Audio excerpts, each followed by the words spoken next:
आपकी एज क्या है? 15, 20, 30, 40 या फिर 50 साल? आपकी जो भी एज है, एक बार अपनी आंखें बंद करो और रिमाइंड करो उस वक्त को, उस समय को जो आपने गुजार दिया। और जरा कोशिश करो जानने की कि आपने वक्त अपना कहाँ बिताया, कहाँ गुजारा आपने ये कीमती वक्त। शायद आप रियलाइज करोगे कि आपने जो वक्त गुजारा है इसका हमें कुछ पता ही नहीं चला। रिसर्च में ये पता चला है कि एक इंसान की एवरेज जीवन काल 72 सालों का होता है, जिसमें से आप में से अधिकतर लोगों ने अधिकतर जीवन काल बिता दिया होगा। आप बचे हुए जीवन काल में आप क्या करेंगे? रिग्रेट करेंगे या फिर सोचेंगे कि हमारा वक्त आएगा? तो हम शुरू करेंगे। अपनी फैमिली को प्रॉपर टाइम ना दे पाना, अपनी सेहत का ख्याल ना रख पाना, जिंदगी में कुछ ना कर पाना या फिर दुनिया में ना घूम पाना, ये कुछ ऐसे रिग्रेट्स हैं जो अमूमन इंसान को अपनी लाइफ में होते हैं। अगर आपको भी अपनी लाइफ में कुछ करना है तो याद रखना कि यही सही वक्त है। दुनिया घूमना है तो अभी, और यही सही वक्त। अपना कोई बिजनेस शुरू करना है तो यही सही वक्त। दोस्तों, आप जो भी अपनी जिंदगी में करना चाहते हैं तो आज, अभी और यही सही वक्त। इस बात को अपने दिमाग में बिठा लो। आपका गोल बेस्ट जिंदगी जीने का होना चाहिए, ना कि आलस भरी जिंदगी जीने का। इस बुक समरी को सुनने के बाद आपसे आलस कोसों दूर भाग जाएगा। The art of laziness by library mindset book आपको उन चीजों को करने में मदद करेगी जो ना जाने आप कब से करना चाहते हैं लेकिन इंप्लीमेंट नहीं कर पा रहे। मैं इस बुक का निचोड़ निकाल कर आपके सामने इस बुक के 5 प्रिंसिपल रख रहा हूँ जो आपको आसानी से समझ भी आएंगे और आप अपनी लाइफ में अप्लाई भी कर सकोगे। हम सबको पता है कि हम अपना फ्यूचर तय नहीं कर सकते, लेकिन हम तय कर सकते हैं तो अपनी हैबिट, और यही हैबिट्स हमारा फ्यूचर तय करती हैं। सो इसीलिए इन बताए हुए प्रिंसिपल्स को आपने बड़े ध्यान से सुनकर अपनी लाइफ में अप्लाई करना है, अगर आप भी लेजीनेस को हटाकर अपनी लाइफ में कुछ पाना चाहते हैं। So number 1, take responsibility. इस दुनिया में सबसे आसान चीज अगर कोई है वो है दूसरों को ब्लेम करना। पर ये ब्लेम गेम जो है, इससे झूठी तसल्ली मिलती है और कोई फायदा नहीं होता। कोई भी प्रॉब्लम सॉल्व नहीं होती। अपने फ्रेंड्स, फैमिली मेंबर्स, किसी को भी ब्लेम कर लो, कोई फायदा नहीं होने वाला। You can change your situation only by taking responsibilities of the situation. दिमाग हमेशा लेजीनेस और आसान चीजों की ओर भागता है। एक्सरसाइज के बजाय टीवी देखना पसंद करता है, पढ़ने के बजाय खेलना पसंद करता है, अच्छे कामों के बजाय बुरे कामों में उलझाता है। बस आपको कॉन्शियसली रिस्पॉन्सिबिलिटीज लेनी होंगी। बस आज तक आपके साथ जो कुछ भी हुआ, जैसा भी हुआ, उस सब को सोचकर अपना आज बर्बाद मत करिए, बल्कि रिस्पॉन्सिबिलिटीज लेकर action. Principle number 2, leave the comfort zone.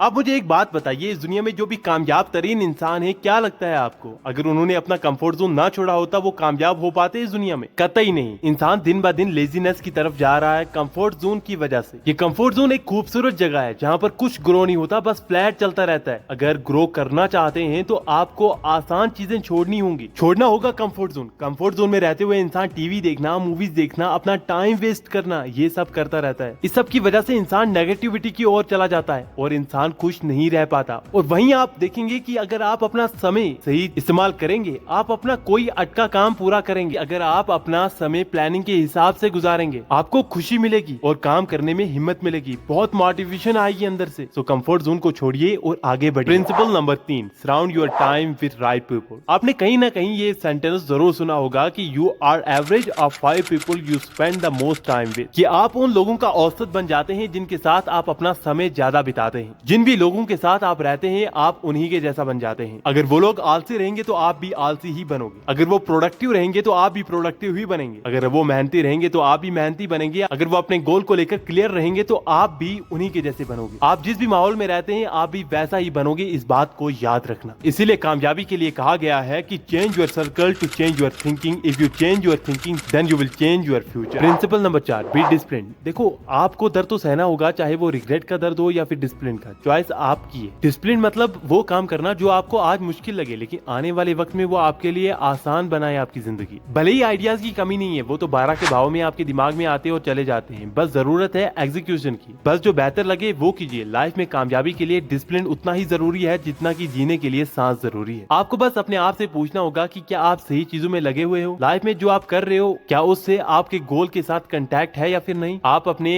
गोल के लिए कितनी प्रोग्रेस कर रहे हो? जरा सोचिए। बड़े बड़े क्रिएटिव लोग अगर ऐसे छोटे मोटे ऑफिस के कामों में लगे रहते तो सही मानों में क्या वो कामयाब हो पाते? बिल्कुल नहीं। आप भी बस अपने आप को डिसिप्लिन बनाइए, कामयाबी आपकी भी कदम चूमेगी। याद रखना कि अगर आज आप डिसिप्लिन ना बने तो आने वाले वक्त में आपको रिग्रेट का दर्द सहना पड़ेगा। Principle number 5, be consistent. मैंने आज तक जो भी सेल्फ डिसिप्लिन बुक्स पढ़ी हैं या फिर आप सबके लिए समराइज की हैं, उनमें मुझे एक चीज कॉमन दिखी है, वो है be consistent. Self improvement books के हर एक लेखक ने इस बात पर जोर दिया है कि कंसिस्टेंट रहो, बी कंसिस्टेंट। आपने तो ये सुना ही होगा कि किसी भी काम में कामयाब बनने के लिए कंसिस्टेंसी ही उसकी कुंजी रहती है। एक बात याद रखना कि किसी भी चीज में ग्रेट बनने के लिए ना उस चीज पर नियंत्रण पाना बहुत जरूरी है, और नियंत्रण पाने के लिए डेली प्रैक्टिस और कंसिस्टेंसी इज द की। आज इस दुनिया के जो भी कामयाब तरीन इंसान है वो ऐसे ही कामयाब नहीं बन पाए, उन्होंने बहुत ज्यादा हार्डवर्क किया और हार्डवर्क के साथ कंसिस्टेंट रहकर हार्डवर्क किया। आप भी अपना लक्ष्य की ओर बढ़ते हुए कंसिस्टेंट रहो, उम्मीद है कि कामयाबी मुकद्दर बनी जाएगी। आप अगर इन सभी प्रिंसिपल्स को आप अपनी लाइफ में अप्लाई कर लेते हो तो आप भी